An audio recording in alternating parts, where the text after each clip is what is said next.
ये पंजाब मेलों ठेलों और त्योहारों के हवाले से माज़ी कदीम से ही एक धरती रही है। इस धरती के अंदर कुछ तो त्योहार ऐसे हैं कि जो अभी तक ज़िंदा व जावेद चले आ रहे हैं और उसके ऊपर सदियों से रवायतन अमल हो रहा है। मगर कुछ त्योहार ऐसे हैं जिनको हम भूल चुके हैं या मासूम हो चुके हैं। इन त्योहारों में कि हमें मासूम होते हुए नज़र आते हैं, एक त्योहार लोहड़ी का है। ये लोहड़ी का त्योहार दरअसल मोहब्बत, भाईचारे के हवाले से ये बड़ा मशहूर समझा जाता है। भारत के इलाके मशरक़ी पंजाब में तो ये आज भी माज़ी की कदीम रवायात को ज़िंदा रखे हुए हैं, मगर हमारे यहाँ ये शायद लोग भूल चुके हैं कि पुराने वक़्तों में कोई लोहड़ी भी एक त्योहार होता था कि जिस मौका पर बच्चे, बच्चियाँ, ख़वातीन, जवान, बूढ़े सब लोग पो माह की रातों में इकट्ठे होकर आग के अलाव ताप कर उसके इर्द-गिर्द जमा होकर खुशी के गीत गाया करते थे।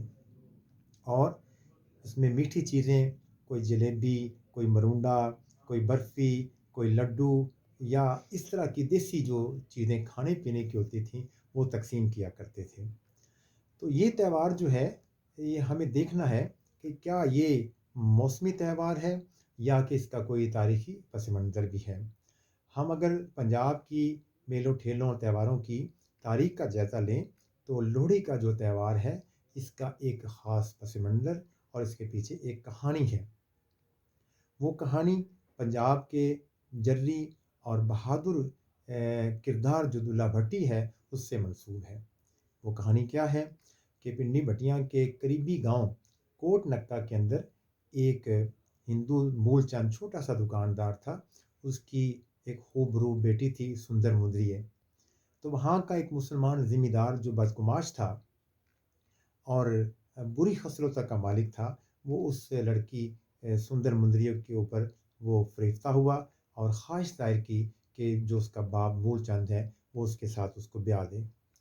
जब उसने इस ख्वाहिश का इज़हार मूलचंद से किया, तो वो उसने माज़रत की कि हज़ूर, कि आपका धर्म और मेरा धर्म और, ये कैसे मुमकिन है कि मैं अपनी बेटी आपके यहाँ ब्याह दूँ? उसने नाराज़गी की मुसलमान ज़िम्मेदार ने, तो नाराज़गी के नतीजे में मूलचंद को ख़तरा था कि उसकी बेटी को कहीं उसकी इज़्ज़त को नामूस बेवक़्क़त ना किया जाए, बेइज़्ज़त ना किया जाए। चुनांचे वो फ़ौरन पिंडी भटियां के अंदर दौड़ा और दुल्ला भट्टी के पास आ पहुंचा, जो 450 साल पहले अपने इलाके का एक बहुत जर्री और बहादुर किरदार था। दुल्ला भट्टी के पास आकर उसने सारी दास्तान सुनाई।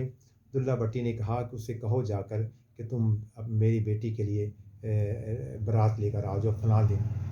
तो इसी दौरान दुल्ला भट्टी ने सांगला जाकर अपने एक हिंदू दोस्त के लड़के का रिश्ता मांगा उसी लड़की के लिए, और उसको भी उसी दिन बारात लाने का कहा, जिस दिन के मूलचंद ने उस मुसलमान ज़िम्मेदार को बारात लाने के लिए कहा था।